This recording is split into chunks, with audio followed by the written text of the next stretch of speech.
This is a Hot Pie Media original.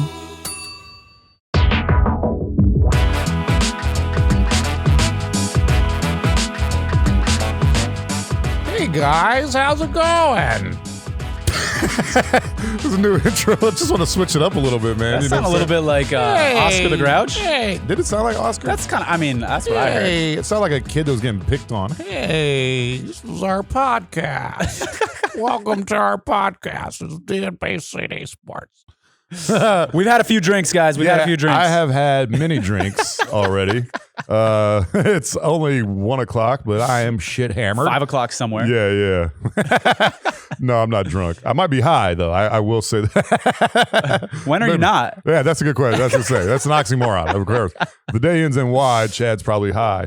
You know? Oh, shit, that rhymed. Nice. Yeah, well, I also rap on the side. Is that like a haiku? That was pretty nice, man. I do a little rapping on the side, from time to time, But no, everybody, welcome to the DNP-CD Sports Podcast. I'm Chad Fisher, alongside my co-host, Tony Farmer.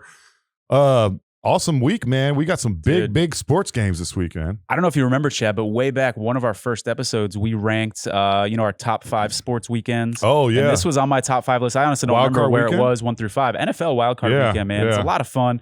Of course, the AFC, NFC championship weekend, that's fun, but there's only 2 games. Only 2. There's a lot more games going on. And we got a Monday night game for the first time ever. We got a Monday night wildcard game. So we got Saturday, Sunday, Monday. This is beautiful. Ain't no girls getting dick down this week. No, there's a lot of husbands out there who are like, sorry. All the husbands. I need my time. You're going to be, I'd invest in batteries this weekend because them vibrators going to be going nonstop because men ain't touching no pussy this weekend. I can tell you that right now. Oh, goodness gracious. You'll be getting all your fucking in before Saturday comes. I know that. This episode is brought to you by Duracell. No, on a serious for real, this episode is brought to you by Oddshark, as it always is. Oddshark is one of our favorite sponsors. You want to tell folks about it real quick? Yeah, man. You got to go to oddshark.com. It is a free resource. A lot of people ask me about this. They're like, how much does it cost to sign up? I'm like, dog, it's free. It's absolutely free. You don't have to sign up for a membership. You go straight to oddshark.com. You can find what they got 8 or 9 different sites that are going to tell you the lines from each and every one of those sites.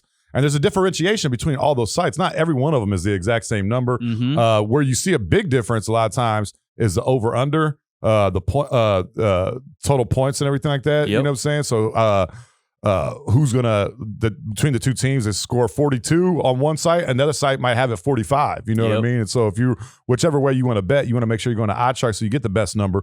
Nothing's worse than losing a bet by 1 or 2 points and then finding out later, hey, if I wasn't a dumbass, if I went to Oddshark, I could have gotten this number on a different site and I would have actually won my bet, Yeah, as we've talked about on this show before, I started gambling at a young age. And he was 7. And I've gotten a lot more serious into gambling, a little older than 7, but not much. I started getting more serious into gambling. And if I could give anybody who wants to make that leap from sort of being a rookie or a novice bettor to like actually being a serious bettor and making money off it and working professionally in sports betting, I would say it's following this line movement. Because the novice bettor, what they always do, they don't go to Oddshark, the novice bettor. They just wait till Sunday morning and they put in a bet and, good luck. Yeah. The professional bettor watches these lines move throughout the week and they wait for their point to attack. Mm-hmm. And they wait for the line to hit where they want to and they hit it. Or they say, I know I like this team, but I'm going to wait for the line to move because I know it's going to look better on Friday. And you can use Oddshark as your resource in order to make that happen. And like you said, they're free. They've also got articles and a whole bunch of other stuff. We're talking so much about football, but they got other sports on there, boxing, UFC, whole bunch of other stuff, tennis, golf, etc. So definitely head on over to Oddshark. Start thinking like a shark today. ODDSSHARK.com. And we're going to be using them. We've both got them up on our laptop right now, oddshark.com, because this whole episode, we're going to be talking about line movements. I've got Oddshark on here, and I might have some unsavory, not suitable for work things on my laptop here. So if you start hearing some grunting and shit like that, don't worry. That's just Chad's laptop over here, just saving some tabs. I'm sure we can edit that out. Yeah. If you guys hear any beeps, any long beeps, it's sounds coming from Chad's laptop. I'm just over here saving tabs, if you know what I mean. A little one-handed keyboard typing. Note to self, never touch Chad's laptop. Oh, ever. Hell no. You don't want to touch this thing. No, you don't need a hazmat suit. You want to touch this motherfucker. The things this camera has seen, good God. Oh, shit. I would be fired from every job retroactively. I would never get a job in the future if this computer could talk. I love it. Joking, but not joking. But yeah, man. What are some of the games that you're looking at, man? Because there's a lot of good matchups this week. I'm looking at forward to. trends, man. I'm looking at trends. Let's talk about what's historically happened this wild card weekend, right? Mm-hmm. So since 2003, small sample size, but since 2003, double-digit home favorites. I'm talking about the Chiefs, for instance, over the Steelers. Mm-hmm. They're 5-0. Double-digit home favorite. Believe it or not, there's only been 5 times in the wild card weekend there's been a double-digit home favorite. That one kind of makes sense, though, right? Because you got a team that maybe barely squeaked into the playoffs, like the Steelers, who maybe doesn't, some people would say, deserve to be there or barely deserves to be there, going up against a stronger team. Teams like the Steelers tend to get blown out 5-0 since 2003. On the other hand, since 2008, home favorites of 7 points or less are only hitting at 33%. In other words, you want the 7 points or more? 7 points. No. When home favorites, 7 points or less. So a small home favorite. Oh, okay. They're losing those games against the spread. In other words, underdogs, such as the 49ers this weekend, +3. Such as the Cardinals this weekend, +4. Actually, sorry, they're not at home. My bad. Those teams are on the road. My bad. Yeah. Home favorites of 7 or less are hitting at 33%. Fucking everybody's bets up, Tony. Man. I know. Let's rewind that there. But I do like the dogs this week, though. That was a little preview into my head. I do like the dogs this week. I like the 49ers +3. I like the Cardinals +4. I'm not going to touch that Steelers game. I do, the line's at 12.5 right now. I see that going up to, 13 or 14. So if you do like the Chiefs, I'd get it now because I think that line's gonna go up. Well, you said you like the underdogs, man. Let's start with the first one. Yeah. Vegas at Cincinnati, man. Cincinnati's a 5.5 point favorite. 6 in some places. This is why you got to go to Odd Shark. Yep. The line started at 6.5 and it's gone down a little bit. How are you looking at this game?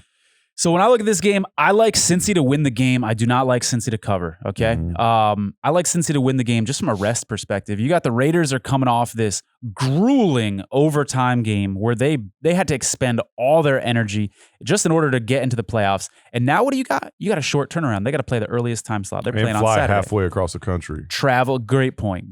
Travel. They've got they've got injuries. They've got a rest issue. What did the Bengals do? The Bengals rested their quarterback. The Bengals rested half of their team against the Browns this weekend. So you got a Bengals team that, 1, is coming in fresh. 2, those fans are going to be absolutely nuts in Cincinnati because, they've not had, how long has it been? Maybe 1990 or something since they've had, a playoff win. And so, big time meth town too, man. So they're going to be juiced up. If you haven't watched the show, my theory is there's a lot of meth towns in the NFL, and those meth towns, their fans are extra juiced up for these games. Plus a playoff game, it's a meth town, number 1. 2, they haven't been in the playoffs in forever. And 3, it's a home game. And fans are going to be raucous. Yeah, and it's against Vegas. Another meth town. They're going for meth town supremacy here, man. And I think Cincinnati is Las Vegas is like the meth capital of the world. You know what I mean? That and like Jacksonville. But I'm with you, man. Actually, you know what? I just changed my mind just like that. That's wow. I have not thought about this that much. I think Vegas is going to be rest versus rust. So. Cincinnati didn't play last week, but they haven't played in 2 weeks now because they rested all their starters last week. I think Vegas is a hot team right now. I don't think Cincinnati is as good as people think they are. They did play in like a kind of a mediocre division. That's going to be at home, but we'll see, man. We'll see what Joe Burrow can do. Obviously, this is the biggest game in his career, but I think Las Vegas is going to win this game. I think the one thing, if I'm going to play devil's advocate with my own argument, the one thing that did make me a little bit nervous when handicapping this game is the Bengals' offensive line is not that good, and the Raiders do have a good pass rush. Yeah. And so Bengals are going to need to get creative. They're going to need to chip some guys. They're going to probably need to keep the tight end in to help block a little bit, maybe some screen passes, things like that. I don't think this is going to be a Jamar Chase 225-yard kind of game just because that pass rush is probably going to get home. So while that's a concern, I still do like the way the Cincinnati defense matches up against the Raiders. Cincinnati doesn't have an overpowering defense, but I like the way the matchups are there. And I just think the Raiders are going to run out of steam, man. Like I said, this isn't even just about this grueling game that they had in overtime last week. Think about the whole season, man. Think about how mentally and physically exhausted these guys got to be just from dealing with. One of your best friends and teammates is now, facing a practically lifetime in jail because of a drunk driving incident. They've had several players get in trouble. They had John Gruden leave the team. I mean, this has been an exhausting season, and hats off to them. I honestly didn't think they were going to beat the Chargers and make it into the playoffs. Hats off to them. It's a cool storyline with John Madden just passing away, and then the Raiders make the playoffs. It's cute. It feels like they've had 2 seasons in one, man. Because doesn't that John Gruden stuff feel like ages ago? Yeah. And it hasn't been. You know what I'm saying? And that preceded the Henry Ruggs situation. You know what I mean? So it's just like one thing after another. It's been a very long season for the Las Vegas Raiders. But I still think they're gonna win this game, man. I just don't have that much confidence in Cincinnati. If you think they're gonna win the game, you must love getting the 5.5 points then. Oh yeah, I'm taking that all day long. Yeah. But I would even let's see what the money line is on this game right here. 205 plus 205 or Raiders? 210. That's not bad. Anywhere That's from 200 to 210. That's not bad. So it's not great, but it's not bad. You know what I'm saying? I would take that. Yeah, for sure. And if you're listening to the show for the first time, you're not familiar with this this betting lingo. Plus 210 would mean if you bet $100, you're going to get 210 back. If you bet $10, you're going to get $21 back. Yeah. So that should be a good matchup, man. I'm definitely looking forward to watching that game. I'm also looking forward to this next game, even though it's an interdivision matchup, and these guys have already played twice this year. New England and at Buffalo. A lot of people thought New England was a sexy pick earlier in the season, about halfway through, to make it to the AFC Championship game or even the Super Bowl, and it kind of fizzled out a little bit. I think they finished 10-7, right, at the end of the season. They're kind of backing into the playoffs, so to speak, not playing their best football. They're going to be at Buffalo, a team that's looked a lot better in recent weeks. Buffalo is a 4-point favorite at home, all across the board, 4 points. It opened at 4.5, and now it's to 4. Who do you like in this game, brother? Yeah, I hit this one pretty hard at 4.5.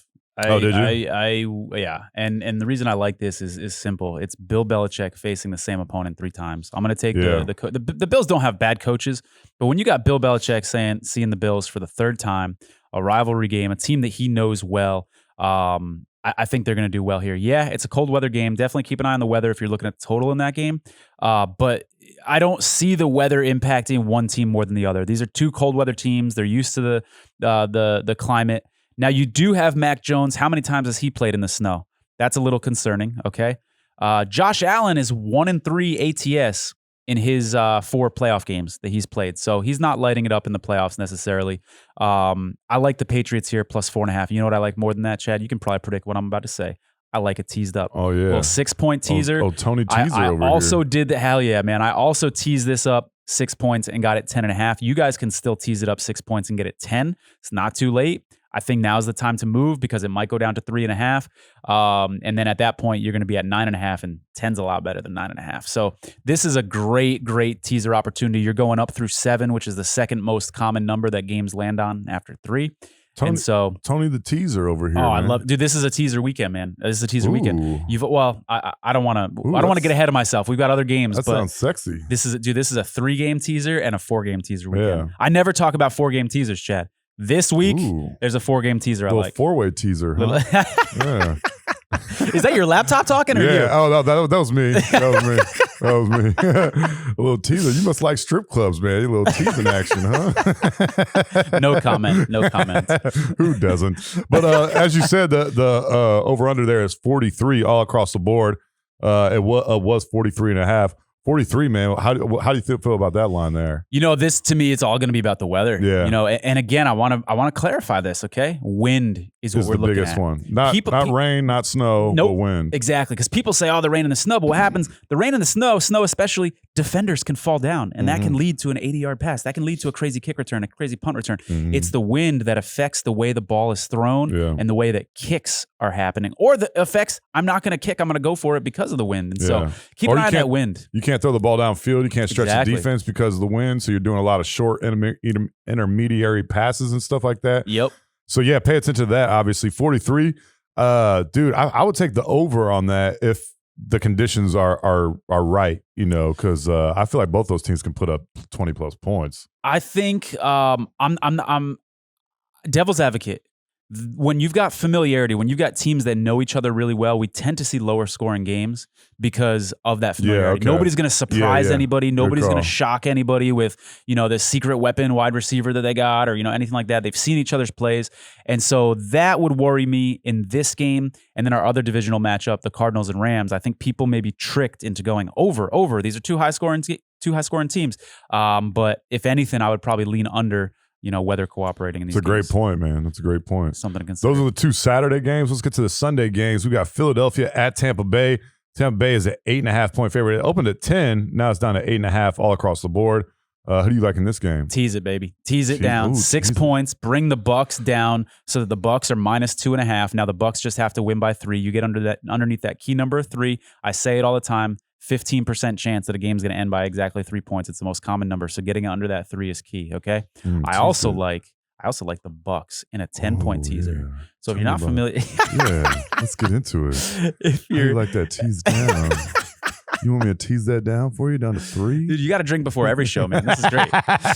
So if you're not familiar with teasers, if you want to do a 10-point teaser, you have to pick 3 teams. You can't do like a 2-team 10-point teaser. You need 3 teams. Why is that?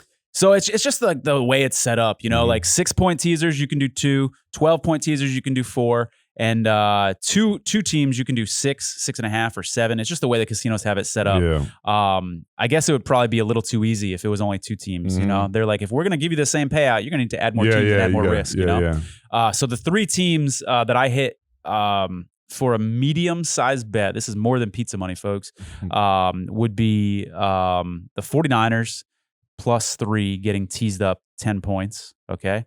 We've got the Bucks teased down. So they just need to win the game and you're getting, a point, little buffer just in case.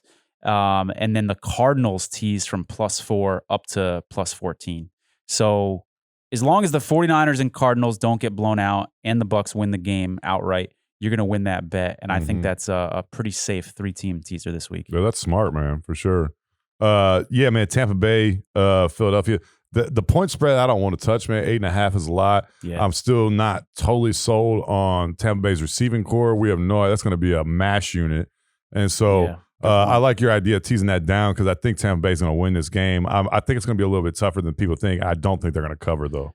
Yeah, I wouldn't be surprised if they covered. I wouldn't be surprised if they didn't cover, which is why I'm not touching it. But I would be shocked if Tom Brady, even with that mash receiving core, doesn't beat the Eagles. Like, can you imagine any universe where he doesn't win this wildcard game, where Tom Brady gets knocked out of the wildcard round against the Eagles in Tampa? It's just not happening, folks. So, which is why I like the idea of teasing it down to 2.5. Or take the money line, throw the money line in a parlay too. That's not a bad idea. Speaking of which, man, Tom Brady, this is you want to watch as much Tom Brady as you possibly can because we don't know how many more opportunities we're going to get to see this guy in the playoffs. Tom Brady in the playoffs is one of the most beautiful things in sports that I've ever witnessed. This guy is a matchup nightmare. It seems like, going into that game against Green Bay last year, he threw 3 interceptions and still won the game. He finds a way to do it. Obviously, he's always had great teammates and all that shit. No one's doubting that. But he's still Tom Brady, still the best football player, best quarterback of all time. And it's not going to be touched for a long time, in my opinion. You want to watch these games, man, because you're not going to get to see him play too many more times. Even if he plays 3 more years, you only got 3 more of these, So watch as much Tom Brady as you possibly can. I know I'm definitely going to be watching that game, and I'm going to be rooting for Tampa Bay as well. But I don't think they're going to cover that. I still think it's going to be like a 3 or 4 point win. But the over-under in that one there is 49, 48.5, somewhere around there. Dude, I'll take the over, man. I think Tampa Bay is going to put up a lot of points. Yeah, I'm not going to touch it. The nice thing here, we don't really have to worry about weather, obviously, with the game being in Florida. Yeah. We know that the Eagles like to run the ball. We know that the Bucks have a very stout run defense. In my opinion, the best run defense in the NFL. I think that is, actually. Statistically, it is, certainly. Yeah. And so, especially with Vita Vea in the middle, they're just so tough to run against. So I can see a lot of 2-yard carries and 1-yard carries and 3-yard carries for the Eagles. That's going to keep the clock moving. Or did the Eagles just say, fuck it, I'm going to abandon the run. I'm just going to keep throwing. And then that would kind of, lean us more toward a high-scoring game. I don't know the answer to that question, which is why I'm not going to touch the over-under. Now, this is a live bet opportunity. If first quarter, the fucking Eagles are running a no-huddle and just throwing the ball around recklessly, that might make me say, you know what, I like the over here. Yeah. And so if the Eagles come out their first possession and 75% of their plays are runs and they're actually having a little success getting 4 or 5 yard carries, that's going to make me say, you know what, I think I like the under here. So yeah, I'm going to wait and probably live bet that one. Yeah, I don't blame you, brother. Next game, old school. A lot of these two teams were meeting in the NFC Championship game a lot. Some of my favorite memories of sports, some of my earliest memories of sports involve these two teams going up against each other. Dallas and San Francisco. It was in Dallas. Dallas a 3-point favorite all across the board. You gave us a little insight earlier into which way you're leaning, but tell us your thoughts on this game. Yeah, man. I like the Niners +3. I'm going to throw out my bias. You guys know that I'm a Niner fan, right? I also have a very large position on the 49ers, 40-1 to win the Super Bowl. So there's a lot of bias here. I want to throw that out there. But I really do think the 49ers are going to be able to run the ball on this Cowboys defense. I think they can out-physical the Cowboys. The one concern that I have, and it's a big one, folks, is the 49ers' weakness of their entire team is their secondary, specifically their cornerbacks, okay? The Cowboys have 2 dominant receivers in Amari Cooper and CeeDee Lamb. So I don't like when one team has a strength that matches up really well against another team's weakness, right? The Cowboys wide receivers and Dak matching up against the 49ers cornerbacks, that is a mismatch without question. Now, on top of that, you got Jaquiski Tartt, the 49ers safety, who is maybe going to be banged up and maybe going to miss this game. It's going to make the 49ers secondary more susceptible. So these are the concerns. What can hopefully negate that, if you're on my side here on the Niners, taking them +3, is the fact that the 49ers pass rush is dominant. Yes, the Cowboys have a very stout, great offensive line, but I think Nick Bosa can disrupt the Cowboys and really put pressure on Dak so the receivers don't have time to get down the field. So I like the 49ers here +3. I like the 49ers in a money line sprinkle, as I recommended last week, and it hit with that game against the Rams. Thrilling game, by the way. Yeah, I like the Niners here big time. Now, one other thing I'm going to say, you may want to wait to bet this until you hear if Trent Williams is going to play. The best tackle in the NFL. I don't even think that's a debate. The guy is dominant.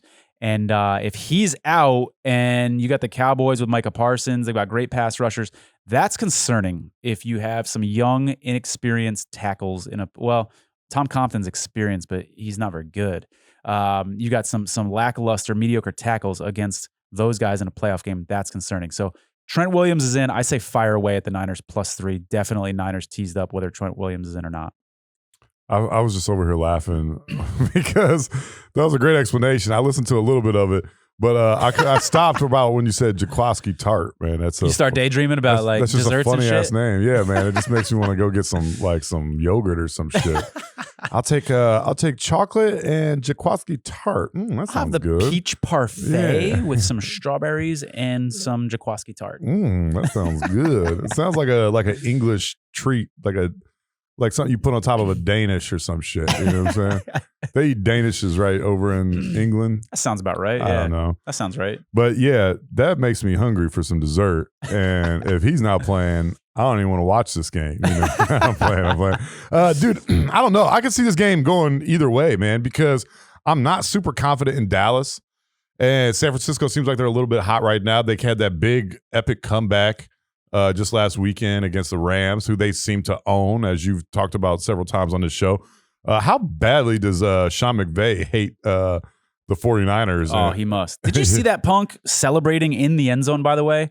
No. Hey, NFL officials, do you not throw a flag when the head coach joins his players in the end zone and is celebrating with them?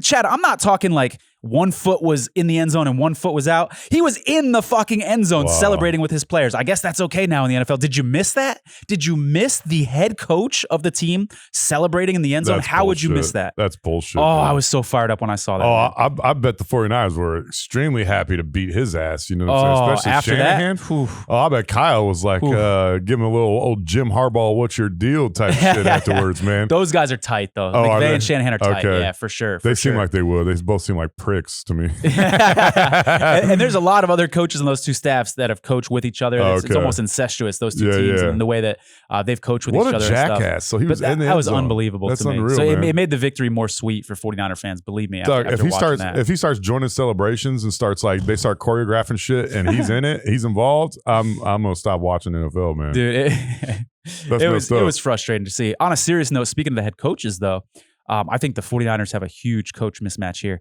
I think the Cowboys. Oh, shit. Anytime the Cowboys play, they got a mismatch in the coaching. Yeah. Dude, Mike McCarthy is a jackass, yes man puppet. That dude is a dumbass, man. I think it top sucks because 5 worst coaches in the NFL. You know what? I think I'd say that at the beginning of the season. I'm going to say top 10 worst coaches in the NFL I'll say now. top 3. Yeah. Yeah, he is a terrible coach. That guy doesn't know what the hell he's doing, man. We've chronicled some of his poor decisions earlier this year. Oh, he's awful. He's coaching the NFL like it's 1987 still. You know what I mean? Just like some of the decisions that he makes. We talked about this all year long, some of the dumb shit that he's done.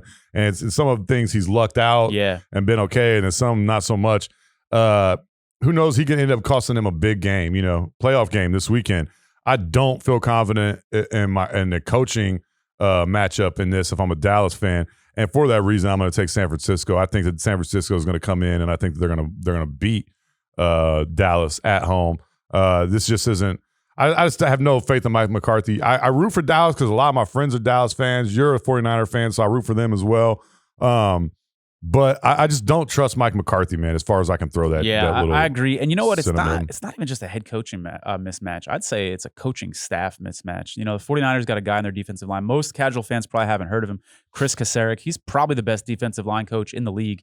And you saw the impact that he had in that game against the Rams when the 49ers weren't getting pressure at first. Then he starts dialing up all these stunts and stuff in order to get to the quarterback, started putting pressure in the second half on Matthew Stafford. Ultimately led to, the game-ending interception. That's what this dude can bring to his staff. So, yeah, the Cowboys' offensive line concerns me a little bit, but I think Kasarik will have those boys ready. And really, the 49ers' pass rush has never looked better than it has last week. So they're getting hot at the right time. Hey, everybody, we're proud to announce that the DNP-CD Sports Podcast is brought to you by BetterHelp. That's betterhelp.com. BetterHelp is awesome, dude, because this is the perfect time of year. It's, holiday season. A lot of people go through loss or experience loss or were reminded of loss, whether that's a loved one, a pet, you know what I'm saying? Or a Vegas contest. A Vegas contest. Dude, for real, this is a real story, Chad. So I started using BetterHelp because every time, I turn on the TV, I see the Raiders, I see the Cowboys, and I'm reminded of this terrible gambling loss that I had. Dude. So I started using BetterHelp. I've had a couple sessions with them, and it was seriously super helpful, man. She walked me through how the loss that I was experiencing was actually somewhat similar psychologically, to the loss of a loved one, where you go through those stages of grief and stuff. Yeah. It's obviously, doesn't compare in the emotional sense of I'm not saying it's worse than that, but in terms of the grieving process is really similar. So it's super helpful, man. I'm digging my BetterHelp experience. That's awesome, man. I was just gonna say you got something to say over there. That's so funny, man. People are like, I've lost my dad and my cat died and my life's just not the same. He's like, I lost a contest. No, dude, I lost an opportunity at $6 million. I know, Let's dude. not make light of it. I know, but what I'm saying though is you had to have gone into this thinking dude, there's a 1 in 7 billion chance I'm gonna win this. 1 in 4,080 chance. But you still have to get all the games right. So that's even more. It's not just you against other people. It's about Yeah. So every week it's that at least. You know what I'm saying? So, but anyways, BetterHelp. If you're going through a loss like Tony, a uncontrollable, devastating loss like Tony has. You know what I mean? Chad would not make a good psychologist, making light of other people's losses. This is why you got to go to BetterHelp, dude. I'm struggling with something right now. Chad's just that's not a big deal. You need to get over it. I've been through worse, That's what my slogan would be. You know what I'm saying? If, I was a therapist or something, and I was just trying to get people out of this play. Worst therapist ever. Hey, I've been through worse. It could be worse, okay? But seriously, this is why you don't want to talk to me. This is why you got to go to BetterHelp and get some professional licensed therapy. This isn't self-help. It's not a crisis line or anything like that. It's professional therapy done securely online. And if you go to BetterHelp.com/DNP, you're going to get 10% off your first month of therapy, dude. That's awesome. Yeah, it's cool. And you can do video chats with them. You can do phone chats. You can text them. You can text them 24 hours if you want, and they're going to respond pretty quickly, which is awesome. Yeah. So make sure you go to BetterHelp.com/DNP. You're going to get 10% off your first month. It feels like Mike McCarthy's, every time I see him on the sideline, it looks like he's always thinking about Cinnabon or something like that. He's like, damn, when this game's over, I'm about to tackle me some Cinnabon. That mall down in Fort Worth. Oh, I'm gonna be hitting that shit up. Yeah. Oh, I'm getting a police escort to that motherfucker after this game. Yeah. And then one other thing, man, I gotta make a joke about was we talked about this last night, man, but your tweet about wanted to see, you said Jimmy Garoppolo versus Tom Brady in the NFC Championship game. You said, who doesn't want to see that? And I was cracking up laughing, and I was making fun of you about this last night because I said, nobody wants to see that shit besides 49ers fans, because no one else is thinking like, oh, dude, that is a matchup of titans right there. Jimmy Garoppolo. But as we said, that's fair. No, as we said, he was one pass away from winning a Super Bowl, which would have been huge. But that is the razor thin line of being great and mediocre, you know. No, and your point is well taken. I think, any fan, if they had their choice of seeing 49ers and Bucks or say Packers and Bucks, would obviously choose the Rodgers-Brady matchup. Kind of what I was going for. And most of the people on my Twitter are 49er fans, honestly. Yeah. What I was going for there is really just the storyline of there was all this tension between Brady a lot of people forget about this, and I did too. Yeah, and it's some of it is substantiated, some of it's unsubstantiated. Remember, Brady came out in the press when he was interviewed for that podcast or documentary, and he made that quote that said, after some team passed up on him in free agency, oh, I can't believe, they hired that. You're going to go with this fucking guy? This fucking guy, that's what it was. And there was speculation that fucking guy might have been Jimmy Garoppolo and that team might have been the 49ers.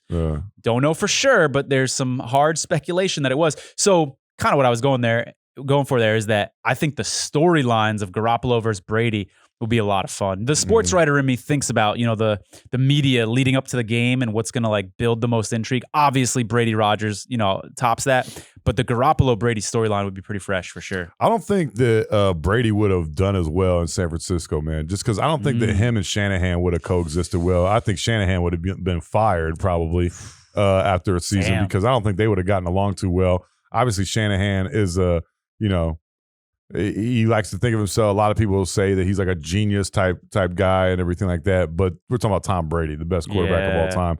And so I don't think that would have worked. I think it worked out the best it possibly could have for Tom Brady going to Tampa Bay. Absolutely. They got an excellent shot to win it again this year. Although they don't have a wide receiver core. Doesn't really matter when you got TB12 back there. But by the way, real quick, speaking of the Bucks, I don't know if you guys remember Pam Maldonado came on our show months ago. And she talked about this epic parlay that she hit the prior year. It was week 17 the prior year. She basically plugged in all these players' contract incentives that they had. X player needs to have 43 yards in order to 43 receiving yards in order to hit this $250,000 escalator in his contract, et cetera, right? So she had this. She paired them together and made this epic fucking parlay. Won a lot of money off of it. And so we told you on Twitter, we said, keep an eye out for week 18 next year. So week 18 rolls around. I put money on Rob Gronkowski getting 85 or more receiving yards. I put money on Rob Gronkowski getting at least 7 receptions. What does Tom Brady come out and say after the game? I wasn't coming out of the game until I got Gronk his money. So you knew Brady was going to help his boy. And it wasn't just Gronk either, by the way. Marvin Jones for the Jaguars needed 4 catches for a big $500,000 bonus. He hit that in the first half. First drive of the game, he has 3 catches. Oh, wow. So remember this, guys. Last game of the season, every NFL season, this is the coaches want it to happen. The players want it to happen. And so the organization wants it to happen because that's a great recruiting tool for next year. It's like, hey, we're going to get you paid. We're going to make sure you get your incentives. One of the worst things you can possibly do, this seems like something Urban Meyer would do, is sit a guy that needs 2 catches for 10 yards or something like that to reach an incentive in his contract. Help me out with the salary cap a little bit here. Yeah. But there was speculation with the Colts with Carson Wentz. If he didn't reach a certain number of snaps, they'd only have to give up a 2nd-round pick instead of a 1st-round pick to the Eagles for him. Stuff like that. But Tampa Bay has been known to do this. They did this last year with a couple guys that needed to hit certain milestones to reach contract incentives. So they're not shy about that. In fact, they encourage it and they try to do it actively. And so, that's a good bet, man. Everyone's got to mark this in their calendar, man, for this time next year. Absolutely. January 1st or 2nd, put something in your calendar to look at these contract incentives. And you can find this information. It's readily available. You can find it online anywhere. There's always going to be several articles written about who has to get what in order to hit their contract bonuses and everything like that. So, it was very lucrative. The only one that lost and didn't hit for me was A.J. Green. A.J. Green had to get, I think, like 55 receiving yards. and he wasn't able to hit that milestone. So Kyler Murray's probably not AJ Green's best friend right now. I'd imagine that. So no, he ain't getting no Cinnabon, that's for sure. That's for sure. Next game, this is gonna be like I don't know, it's gonna be an ass whooping. Pittsburgh at Kansas City. I can see Pittsburgh keeping it close for like maybe a half, and I think Kansas City's just gonna be way too much. Ben Roethlisberger, maybe last game ever. It sounded like a little bit, maybe I'm wrong, but it sounded a little bit like he wants to stick around in football, maybe be a backup somewhere, but he doesn't think that's going to happen in Pittsburgh. Because he didn't say retirement. He says my last game in Pittsburgh and everything. So, so Kansas City's a 12 and a half to 13-point favorite all across the board. That's a big number, man. What are you looking at this game? It is, man. You know, just like I said, I can't picture the Bucs losing to the Eagles. I just can't picture the Chiefs losing to the Steelers here. Now, would I be shocked if the Steelers covered the number? Absolutely not. I mean, I think that's a coin flip. I think the Steelers could absolutely cover that number. Remember, this isn't last year's Chiefs. These Chiefs have struggled on and off throughout the season. I like the Chiefs tease down here in a 12-point teaser. Pair it with those other games that I mentioned, those other 3 games that I mentioned, the 10-team teaser. I think that's a really, really safe bet. I got a good chunk on that as well. So I like the Steelers money line, obviously. Like the Steelers tease down, even 10 points. You know, if you're seeing it at 12 and a half still, tease that down, get that below the 3, and have the Chiefs 2.5. I think that's a pretty safe bet as well. But if you forced me to pick a side here, I think I'd say the Chiefs are going to cover. You know, we talked about that trend. You know, home favorites of double digits, 10 points or more, are 5-0 since 2003. Fitting that model would be the Chiefs here in this game. Also, the over-under, man, 46.5. What do you think about that? So that's a really good question. Your first thing that you got to do is you got to look at the weather, right? And there's going to be surprisingly good weather in Kansas City. I looked it up, and the temperature is going to be like 40s, you know, like mid 40s, which is no precipitation, reasonable wind. So for a day in Kansas City in January, that's about as best as you're going to get for weather. So you don't really have to worry about that too much. The Chiefs are banged up a little bit, man. Kelsey's not 100%. Tyreek Hill's not 100%. I'm actually going to probably surprise people here and go over. I think this is going to be one where the public goes, excuse me. I'm going to go under. The public's going to go over. Yeah, I think so too. Chiefs over. It's like fucking automatic. You know, when the public sees the Chiefs in a big game, primetime game, the Chiefs over. I think this is going to be a pros and Joes total here, where the Joes are saying over and the pros are taking the under. I'll feel very comfortable with the under in this one. I would also take the under because I can see Kansas City getting out to like a 31-10 lead or something like that, or 28-10 or something like that, and kind of just sitting on the ball the rest of the game. Yeah.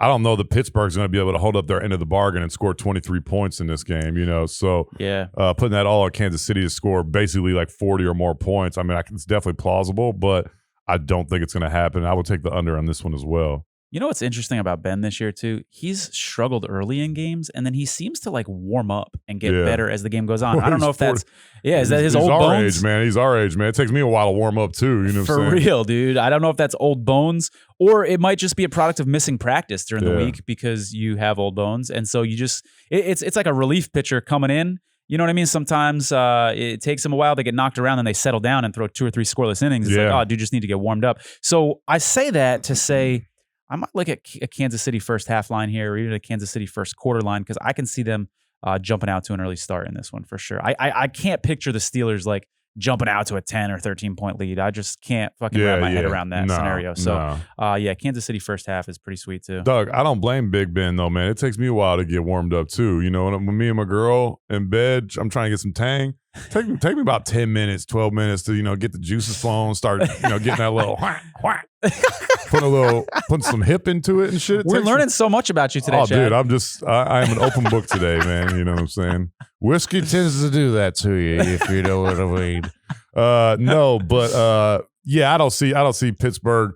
12.5 is a lot. I probably wouldn't touch the spread. You know what I mean? Mm-hmm. But I would bet that under, man, 46.5. Yeah. First ever Monday night wild card weekend game. This is going to be fun. Is that going to be? This is going to be awesome, man. And we got 2 teams that haven't looked great. The Rams, which is crazy, man. Who around week 6, 7, 8, if you could have gotten on the LA Rams to win the NFC West, could have got some good ass numbers, because, you know, Arizona jumped out to that 8-0 start. Looked like the best team in the NFL for about 11 weeks of the season, 11 or 12 weeks of the season. And now they're backing into the playoffs. They don't look good. They've been exposed a little bit here in the last 4 or 5 weeks of the season. Yep. And now they're going to play a road playoff game, of all things. I don't know that the Arizona fans are going to take over SoFi Stadium like the 49ers fans did this last weekend, which was unbelievable. Yeah. At the same time, it's not that crazy because it's LA. There's a lot of transplants there. Close enough. That team's been there for 3 years? No one gives a shit about them. You know what I'm saying? Yep. They're just not huge. LA is the bandwagon city, man. They're not, there's not they're like the Lakers. That's about it. You know what I'm saying? Yeah. So who do you like in this game, man? I'm kind of on the fence here. LA is a 4-point favorite all across the board. Yeah, I like the Cardinals here a lot. Oh, wow. The reason being, I'm going to ask you a question, Chad. Do you know who Terrell Burgess is? No. Yeah, most people don't. That's who's probably going to be starting at safety for the Rams Oh. because Jordan Fuller just got hurt against the 49ers. He's their trusty, strong safety. He's been playing for him all year. Now, Taylor Rapp was already hurt. He's questionable for this game. So you might have a safety tandem of Nick Scott and Terrell Burgess going up against Kyler Murray. Now, you bring up a good point, Chad, that these Cardinals are not as hot as they were earlier this year when they had DeAndre Hopkins. I understand that. But when you've got literally the last 2 lines of defense against a team that likes to throw as often as the Cardinals do, being these guys that nobody's heard of. I mean, Burgess was a 3rd-round pick last year. In terms of NFL experience, he's practically a rookie, even though last year was technically his rookie year. Playing in a playoff game with all this pressure against a guy like Kyler Murray who presents so many issues scrambling out of the pocket. As a safety, you got to make some tough decisions.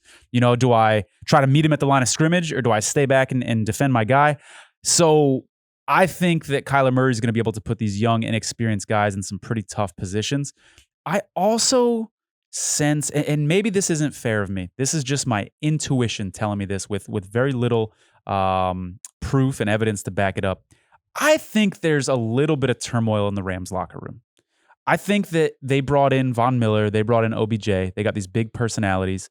If you had to bet money right now, do you think OBJ is happy right now after that? That dude's he's always dehydrated, so he's always unhappy. You know what I mean? The dude's always pissed off because when you don't drink enough water, you're in a shitty mood. That's a fact. As we've talked about. Yeah, on the show. if you just drink a high C and Hawaiian Punch all goddamn week, you're gonna be pissed off, man. You got to have water, dog. I don't care if it makes your tummy feel squishy.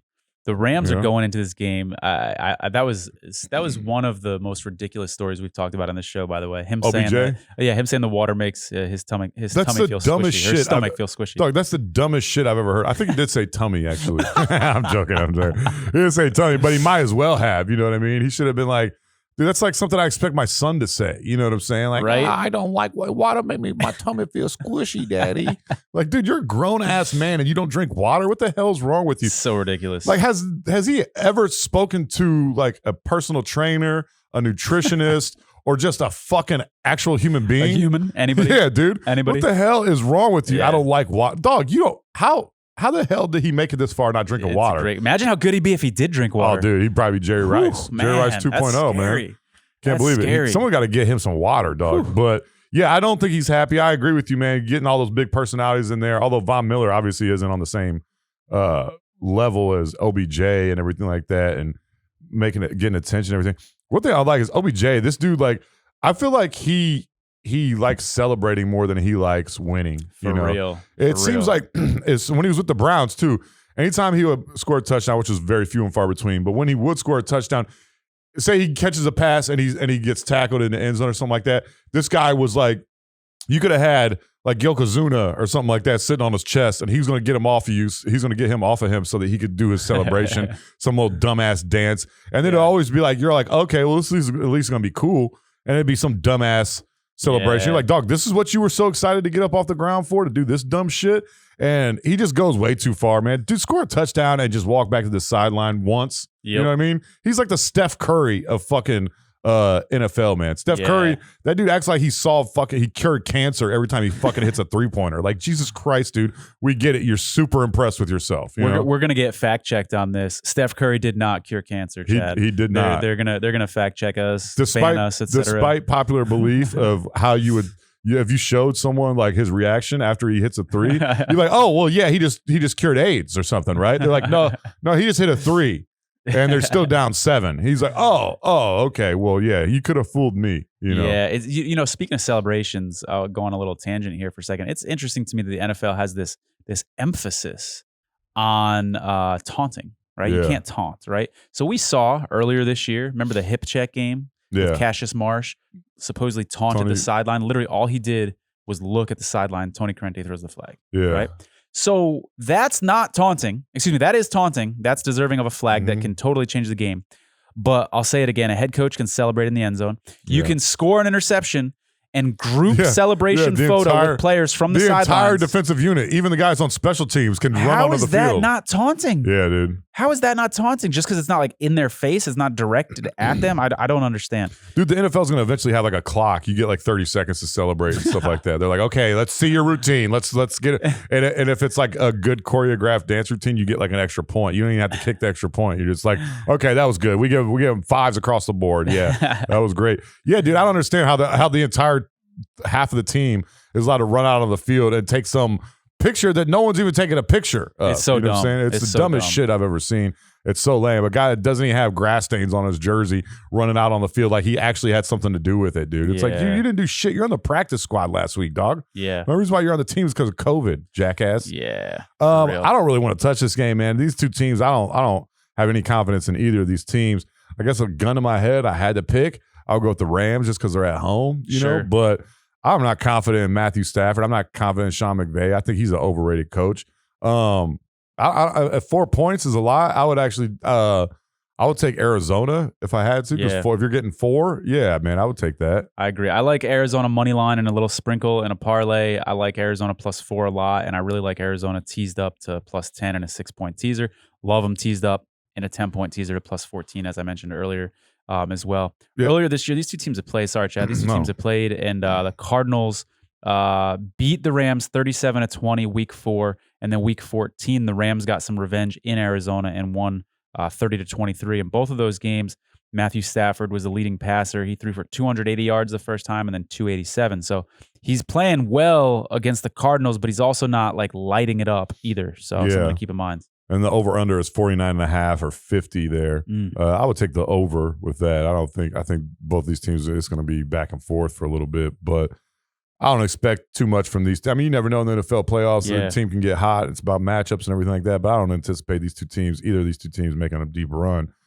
But I've seen weirder things happen, man. So that's going to be the Monday night game. That's pretty awesome. So we got fun, man. Saturday, Sunday, and Monday. So, ladies, if you're a listener to this, you're going to want to get that dick now because you ain't going to be getting it for this weekend. Your man's going to be busy. He's going to be busy. That's for sure. You're going to want to jump on that dick as soon as possible, ladies. It's funny. The Rams go into this game. We got to put that on a coffee mug. That'd be a great. That'd be a great quote. Yeah, dude. Maybe an inspirational poster we can hang up in the back. Make some T-shirts or something, man. That'd be sweet. I like it. Yeah, ladies, get the dick because football season is right around the corner. Yeah, you ain't gonna be seeing this dick for about 17 weeks, motherfucker. I used to see memes and like half advertisements for Madden when like the new Madden would come out and pictures of like a girl like sitting on the edge of the bed and it's like warn her now, break up with her now, Madden's coming out. Yeah, that's so my girl come March Madness and shit. She ain't getting dick for the first 4 days of the March Madness. I mean, I'll squeeze some in, you know what I'm saying, but it ain't gonna be, you know, it's not gonna be my best effort. I'm gonna be like Ben Roethlisberger. It's gonna take me a quarter or two to warm up. You know what I'm saying?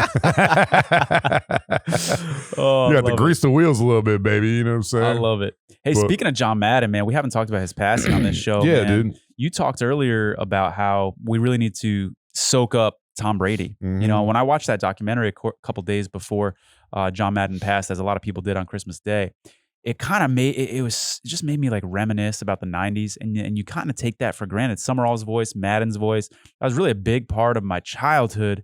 And then when it's gone, you're like, oh man, like games aren't the same. And I think you brought up a really poignant point about, you know, us appreciating Tom Brady because we got maybe a year, 2 or 3 left. We'll see. And so, yeah, soak up Tom. Madden, I'll tell you my favorite John Madden story. It has to do with gambling. Yeah. So I heard this on Gil Alexander's podcast. Gil Alexander, who's one of my favorite sports betting personalities, talked about how, and I don't know where he heard this from, but he said that Summerall and Madden would have a bet in the booth. And it was when they went to do a promo. Summerall had to preview the TV show Murder, She Wrote. Oh, that was my shit. So he'd say, coming up after the game in his Summerall voice, which I can't do That was pretty good, dude. That wasn't bad. Coming up after the game, you're going to be watching Murder, She Wrote. And they would bet on how long Summerall could hold the pause. Dude, that's hilarious, man. So what was do you know what the number was or how many seconds it was? I'm not sure, man, but Gil actually played some of the clips and some of them were really quite long. Oh, I gotta find this, man. And apparently Madden was just rolling because Summerall would just crack him up. And of course, we'd never see this. The fans would have no idea when they're watching the game, but Summerall would really extend out that pause because it sounds funny to say coming up after the game, murder, and everybody's like, what? She wrote. But that's also how it's supposed to be pronounced, you know what I'm saying? Because it's like murder, she wrote. Right. You know what I'm saying? It's not like murder, she wrote. Yeah, It's murder, There's a she comma. wrote. Yeah. It's murder. Yeah, a lot of people don't know that. There is a comma after murder and murder, she wrote. And I know this because my mom was a huge murder, she wrote fan. No shit. And would watch that shit all the time. And so Angela Lansbury. Yeah. I always watch that shit. I agree with you, man. I will say this though, real quick. I thought John Madden was already dead.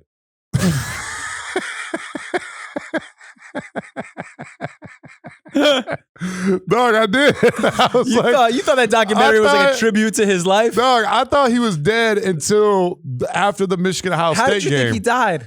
I just thought he died. I thought he died like a long time ago and I missed it or some shit. You know what I'm saying? Because I was like, why is he not still calling games? The guy was the best ever. You know what I mean? I thought he was dead until after the Michigan-Ohio State game. So he texted Jim Harbaugh. Oh, yeah. And said that was like the best offensive line performance he's ever seen. And I was like, they got they got cell phones in heaven? What the hell's going on? How's dude? And I was like, what? I thought he was joking or something. And I'm like, oh, damn, John Madden's still alive. So then I was like happy as shit. Like, oh, dude, that's awesome. John Madden's still alive. Then I got sad like a week later when he died. And I was like, fuck. So you poor thing, man. You had to go through the trauma of John Madden passing twice. I have PTSD from it, actually.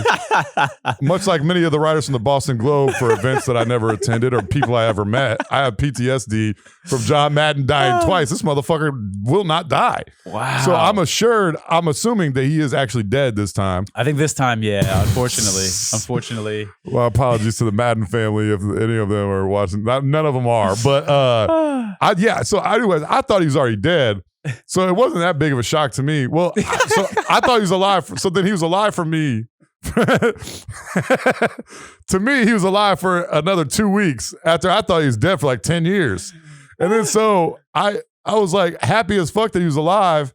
And then he died like 2 weeks later, and I was like, "Oh shit, this sucks." What a roller coaster for you, Chad. Dude. What a roller coaster, that is man. Legitimate up and down. Like, oh, John Madden's been gone. You know what I'm saying? And then someone's like, "No, he's still alive." I'm like, "Holy shit, that's awesome!" And then like, "Hey, guess what? John Madden died." I'm like, "You sick son of a bitch." I think I'm really like wondering why I'm laughing so hard at this, and I'm like, And I think the reason that I could laugh is because he's 85. Yeah. If this was like a 29-year-old that didn't live a long life, and we're sitting here laughing about it, it'd be a different story. Yeah. But John Madden lived a long life.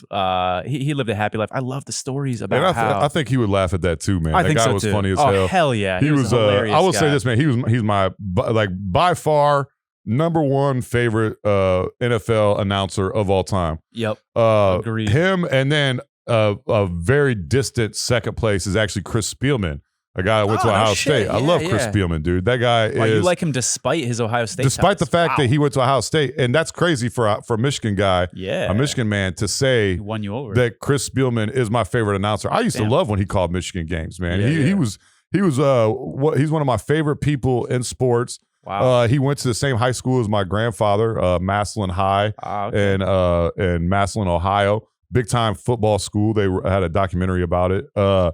Massillon, he's a Massillon Tiger. We used to play. They were the Tigers, TI Tiger. We were the TY. We couldn't spell for shit. I went to Mansfield Senior High. We spelled Tiger with a Y because we were dumb as hell. That's weird. We're just dumb. I never heard of that. Yeah, but Chris Spielman. But John Madden is my number one favorite announcer of all time.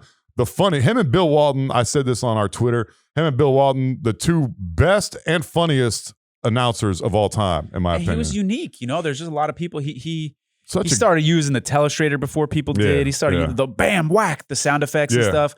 And he knew he was funny. knowledgeable. He brought comedy to sports. He knew he was funny. He knew he was a funny guy. Yeah. He was definitely tight roping the fine line of comedy and still being a good analyst and everything like that. But he was hilarious. He knew he was hilarious. Yeah. And he had a special way with people. Everyone loved that guy. His legacy, he had the turducken on Thanksgiving. Yeah. He had the video game. He was on all the major networks. I mean, at one point or another, he worked for them all. The dude made his legacy. What I really liked about the documentary, which if you haven't seen it, by the way, you absolutely must see it. He really talked about how he wanted to be remembered as a coach. It was really important to him that he was remembered as an educator. And I think that a lot of that coaching and educating that he did came in the broadcast booth, came with the video games. Yeah. How many people learned football through Madden, the video game, you know? I didn't realize, I got to admit, man, I learned a lot from that documentary. Some things I didn't know. I didn't know how early he retired. You know, he retired from coaching at age 39. Yeah. And he has like the best winning percentage, I believe, in all of, that's an amazing story right then and there, man. I used to play back in the day when I played video games. I don't play video games anymore because I'm not a fucking dork. Because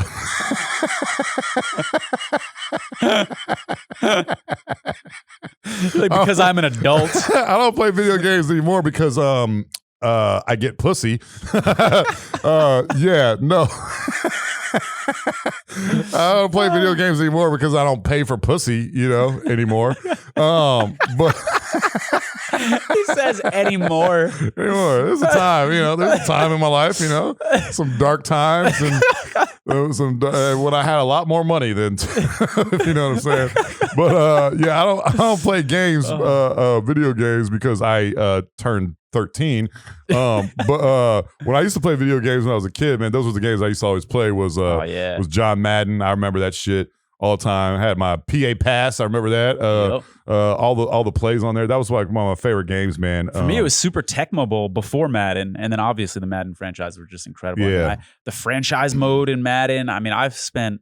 It's kind of scary to think about how many hours of my childhood I spent playing that game. Oh, yeah, I did too, man. Look forward to it every year coming out and everything. Oh, yeah. Yeah, there's like a 3 or 4 year stretch, man, where I played that. As soon as it came out, we got it, Super Nintendo and shit, and played that motherfucker until it didn't work no more, man. Yeah, I played that game obsessively. In fact, here's a little fun fact. You're not even going to believe this, Chad.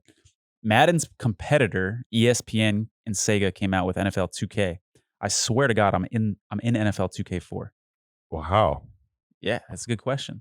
So I won a contest from 2K3. Oh, this contest you won. This is Better call BetterHelp. I was having a good day. Thanks, Chad. It was nice to come on this show for an hour and forget about the Vegas contest that I lost for $6 million and came that close to winning $6 million. I forgot about it for about an hour and was having a really, really good hour. I kind of forgot what that felt like to have some normalcy. Thanks for reminding me. And then I remind you of it 2 minutes before the show's over and shit. It's fucked up, man. It's fucked up. Not cool. Oh, but anyway, so one time you won a contest. Oh, yeah. So there's this contest. This is like right before online gaming where people like weren't playing with each other from like different houses and across the country and shit. Mm-hmm. So you played against the computer and then it gave you a code that you'd type into the internet that would sort of represent how well you did, how many interceptions you had, how many touchdowns you had and shit. Mm-hmm. And long story short, man, I played this game so much that I could predict it. It was disgusting. Like I knew that if they ran this route and I took this linebacker and I went over and did this, that I'd be able to intercept it. And I put up such ridiculous numbers. People on the internet were like, you have to be a glitcher. There's no way you can put up hundreds of points in this game. Yeah. And they're like, you must be like typing in fake codes and shit. And I'm like, nah. So long story short, I came in second place. Oh, wow. And the first place grand prize, they got to choose any player on the Sega Sports Challenge team. It's this fake team that the game made up and put in the game. You got to go into the settings and turn it on, right? And then I came in second, and so I picked the wide receiver, number 80, as an ode to Jerry Rice. Yeah. And so I am starting wide receiver number 80, Tony Farmer, on the Sega Sports Challenge team in NFL 2K4 for That's awesome, PlayStation. Man. I know it was way cooler when like it was in the stores. You could walk by it in Walmart and Target. I've tried a couple times at the bars to be like, hey, can I buy you a drink? I'm in NFL 2K4. Nah, it doesn't work. They're like, you're in what? not and I'm so like, much. NFL 2K4. Have you heard of Madden? They're like, yeah, I've heard of Madden. And I'm like, so 2K4, and they just walk away. You got to go to one of those geeks who drink meetups. That's when you're going to get the pussy. That's when the girls are like, oh, shit. How many people can say they're in a video game and not just like I created my own character in my video game? I thought it was pretty cool. Fun fact. I always use it in Two Truths and a Lie, that game. Yeah. You know, if you play that, Yeah, because yeah, people yeah. never see it coming. They're like, what? You're in a Yeah. video game? Yeah. Fun fact. Were you like a slot receiver? Or you outside? Oh, no, outside receiver. Oh, really? Outside receiver. Yeah. They let you, did you provide like the numbers, like your height and weight and all that stuff? Or they I did, man. And I was a heavier dude at the time as well. So I provided a photo. My photo's in the game. And I started off going to a community college. So when you click my player's profile, it says Three Rivers hilarious. Community College, which is an ode to Norwich, Connecticut, where I'm Oh, from. wow, dude. And so, yeah, man, I'm in there. That's awesome, man. Probably got acne all over my face in the photo and shit. Like, this motherfucker. Yeah, man. This is a fun ass episode. this is a lot of Super fun, dude. episode, man. You want to make sure you follow us on all of our social media accounts. On Twitter, we are at DNP-CD Show. On every other platform, we are at DNP-CD Sports. Make sure you go to hotpiemedia.com. You can check out all of our past episodes. You can also check out some of the other awesome podcasts that Hot Pie produces. Give us a follow, give us a like. Please tell your friends about the show, subscribe, all that good stuff. 49ers, Cardinals, Bucks, 10-point teaser. Check it out. Thumbs up if you're watching on YouTube. And then hotpiemedia.com. They got a lot of other great podcasts as well. Some new ones coming out. And then you can sign up for our newsletter there as well. Thanks so much for listening, folks. Yeah, make sure you go to oddshark.com. That's our go-to resource for all the numbers that we've gotten and share with you during this program, during this episode. It all comes from Oddshark. It's the best. If you're going to make a bet, if you're any type of serious about betting, you have to go to oddshark.com. Make sure you're getting the best number. Make sure you're also reading up about some of these matchups and stuff like that. Make sure you're informed before you put your money down. It's a great resource, and it's absolutely free. No subscription, no membership, none of that. No, don't have to pay a dime. Just go straight to oddshark.com. You're going to get all this information. It's going to give you a leg up in some of these bets that you're making this weekend for Wild Card Weekend. Great episode, brother. We'll be back next week with another awesome episode, maybe a guest or two. We'll see what's going on. But we appreciate you guys for listening. Thanks for watching. Please tell your friends about the show. For Tony, I'm Chad. We'll see you guys next week. Peace out. Thanks for listening. You can find more episodes and all of our other Hot Pie Media originals baked fresh daily at our home online at hotpiemedia.com, the Hot Pie Media YouTube channel, or wherever you listen to podcasts.